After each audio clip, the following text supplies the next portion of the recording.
Bagi Anda yang masih belum mengetahui syarat-syarat untuk membuat SPLP ataupun membuat paspor, di video kali ini saya akan membahas syarat-syarat untuk membuat SPLP ataupun untuk membuat paspor di Kedutaan Besar Republik Indonesia. Apa sih SPLP itu?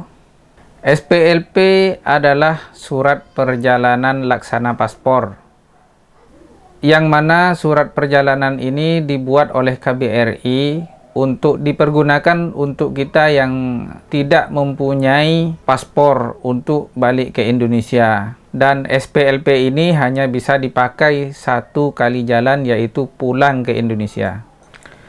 Dan sebelum masuk ke pembahasan tentang syarat-syarat pembuatan SPLP, sedikit ingin saya memberikan syarat-syarat untuk pembuatan paspor di Kedutaan Besar Republik Indonesia.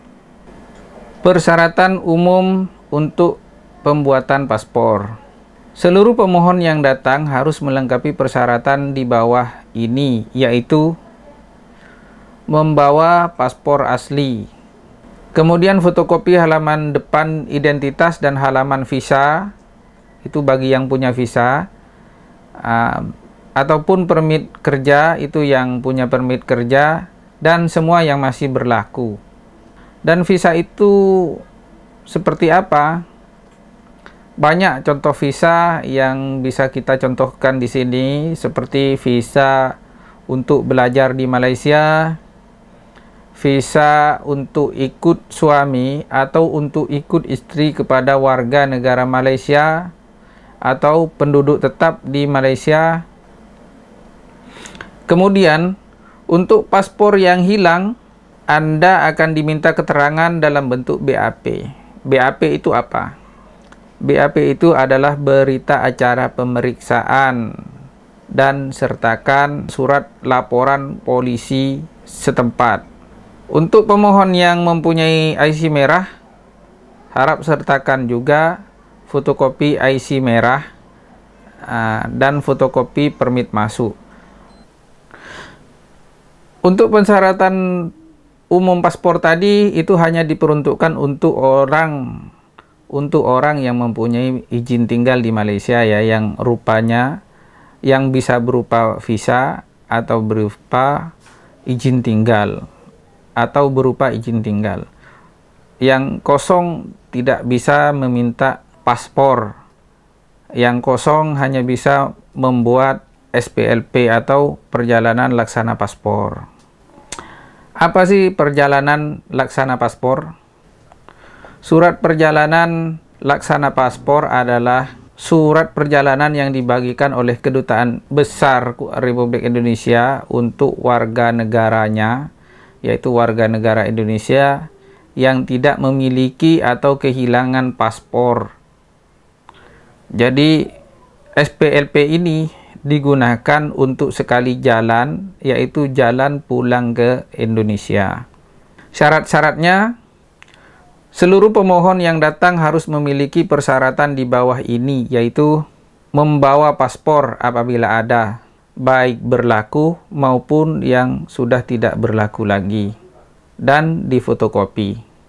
Itu yang mempunyai paspor senang, ya, tinggal membawa paspor yang masih berlaku ataupun yang sudah tidak berlaku lagi.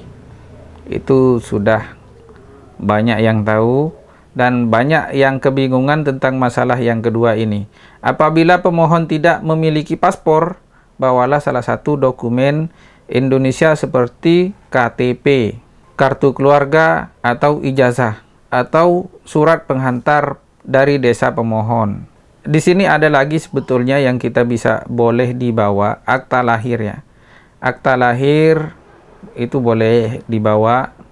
Kalau nggak salah, kalau kita punya surat nikah, kita juga bisa bawa surat nikah kita itu. Dan bagaimana kalau kita tidak punya KTP juga, tidak punya kartu keluarga juga, tidak punya ijazah juga? Masih bisa. Caranya telepon keluarga kita yang ada di Indonesia, minta pertolongan kepada kelurahan atau kecamatan, saya nggak tahu tepatnya ke siapa, tapi mintalah di situ surat domisili yang berkenaan, yang mau minta SPLP itu. Nanti caranya gimana?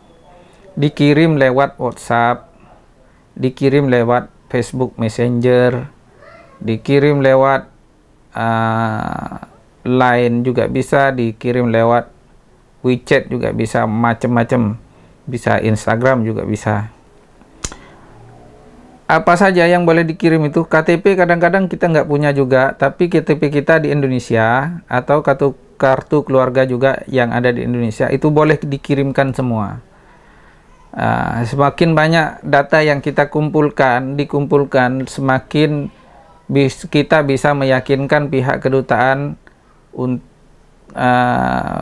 bahwa kita itu memang betul-betul warga negara Indonesia. Dan yang terakhir, ini adalah permohonan untuk pemohon yang membawa anak dan tanpa dokumen anak. Membawa anak tanpa dokumen anak itu seperti apa? Banyak kejadian yang seperti itu. Kita di sini karena kosong, tidak punya tidak punya permit, tidak punya visa. Jadi kita bekerja di jauh dari kota, jauh dari tempat-tempat klinik-klinik. Itu kita biasanya mau keluar takut. Itu biasanya di rumah-rumah kongsi. Itu kadang-kadang kita lahir di kongsi, jadi anak kita itu tidak mempunyai surat kelahiran dari hospital ataupun dari rumah sakit. Sebab di sini setiap orang yang lahir itu tidak ada yang lahir ke dukun seperti di tempat kita di Indonesia. Semua harus lahir di hospital, rumah sakit. Untuk klinik kadang-kadang ada juga klinik-klinik yang khusus menangani itu, khusus menangani kelahiran itu ada, dia mengeluarkan surat kelahiran. Dan di sini surat kelahiran itu sangat penting karena nantinya surat kelahiran itu yang kita bisa rujuk ke petugas-petugas ataupun bagi orang Indonesia ke KBRI bahwa itu yang mengatakan bahwa anak itu anak kita. Di situ ada dokter yang bertanggung jawab kalau itu anak kita. Namun sebelum kita menuju ke Kuala Lumpur, ke KBRI, ke Kedutaan Indonesia, saya harapkan di sini bagi anak-anak kita yang tidak memiliki surat dari hospital itu, surat lahir dari hospital itu, sebaiknya kita pergi ke ketua kampung yang ada di sekitar kita. Itu bisa minta tolong ke kepala tukang dari kita ataupun siapa yang ada, kawan-kawan kita yang kenal. Itu minta tolong kepada mereka untuk dibuatkan surat keterangan bahwa anak itu memang anak kita. Di sini namanya surat sokongan ketua kampung. Itu yang boleh menolong kita dan akan mempermudahkan urusan kita kalau kita pergi untuk mengurus SPLP anak di Kedutaan Besar Republik Indonesia. Kemudian setelah itu kita pergi ke Suruhanjaya Sumpah untuk kita itu bersumpah bahwa itu adalah betul-betul anak kita.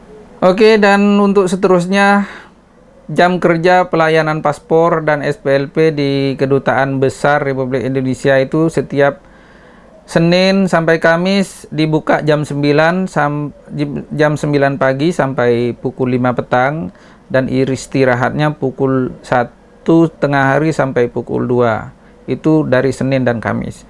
Dan hari Jumat itu buka sama juga jam 9 sampai pukul 5 petang.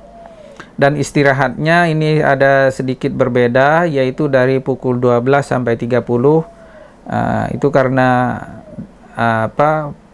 petugas-petugas dari KBRI banyak yang pergi ke masjid untuk sholat Jumat dulu dan masuknya kembali pukul 2.30. Hari Sabtu tutup hari Minggu tutup, dan hari libur-libur lainnya juga tutup. Sekian dulu video kali ini seputar Indonesia Malaysia.